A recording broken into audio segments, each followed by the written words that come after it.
And here is a tip from an old guy who's done a lot of jobs. Make sure you work for good people. Make sure you work for good people. And Tony Khan, Cody Rhodes, the Bucks, good people. Conrad Thompson, full of shit, good people. The Georgia Bulldogs, great people. The Atlanta Braves, great people. That's important in life. You got to be happy in your job. So, no, I won't stir it up. I'll just let it go. Hey, you really want to stir shit up here, don't you? I do like it. I can't help it. But I'll tell you what, a lot of people are going to take issue with you lumping me in the good people category. But that's because those people don't know you. Well, I appreciate you saying that. But recently, I did an interview a couple weeks ago, I guess, with, Matt Coon, trying to get his piece of shit podcast nobody listens to over.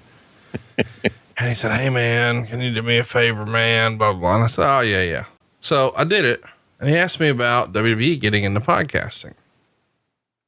And I said something like, well, the golden age of wrestling podcasting is over. If you think you're just going to like, hey, we're going to start a show and then all this money is going to pour in, because advertising has really changed in that medium since there was a major player in the market sort of fudging the numbers that everybody got paid on. And when they exited, it caused a bit of a run on the bank, and a lot of talent jumped ship from one place to the other. And now the new place is figuring out, hey, some of those numbers that we were expecting were bullshit because they were reported by the other place. So some of the ad revenue has dried up, and that's trickled down everywhere now that there's been more sort of regulation and uniformity with the way downloads are measured.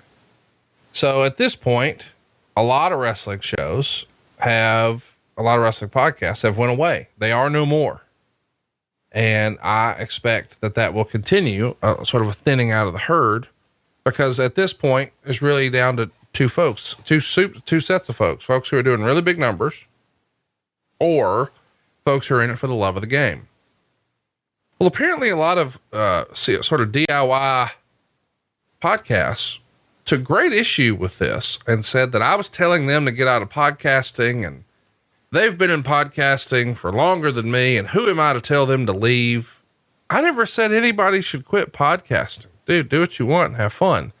I was explaining that if WWE thinks they're going to come in and there will be this huge influx of cash and a new revenue stream, they may have been sold a bill of goods based on the way CPMs are working for wrestling podcasts in 2019. Of course, that's not what some people want to hear. They want to, Conrad, who's only been podcasting for 4 years, tells me to fuck off, but I've been at 10 years. Fuck you. I didn't say you weren't. Have fun. Who cares? However, the business model has changed, and a lot of the DIY podcasts who took issue with what I was saying, I've never actually been in that CPM advertising agency conversation. So they're not even, you don't even really know what I'm talking about. I'm not saying that to be ugly, but I mean, clearly I was in a veiled way talking about podcast one and how it fucking collapsed, but people didn't want to bite on that, and instead thought that I was telling them that what they're doing sucks. That's not true at all. I'm very supportive of every podcast except Jay-Z's and Matt Coon's. And I don't support those because they're turds. And even, how about this? Even that's not true, because I'm a guest on those shows and like those guys in real life, and I'm busting balls and trying to help them by mentioning them and plugging their stuff. But whatever, if you're looking for a reason to hate me, then add that one to the list. Roll Tide. Well, it comes down to this. I really think I can simplify it. People that are hating on you because of what you said. There are people in life that get it, and there are people in life that don't get it. And some of it is just based on jealousy, and that's going to fire some up. But I mean, there's a couple of guys out there who just hate everything I do and jump at the chance to shit on it. And they take great pride in the fact that they've been doing it for 10 years and have had fraction of the success. And they've got all these excuses as to why.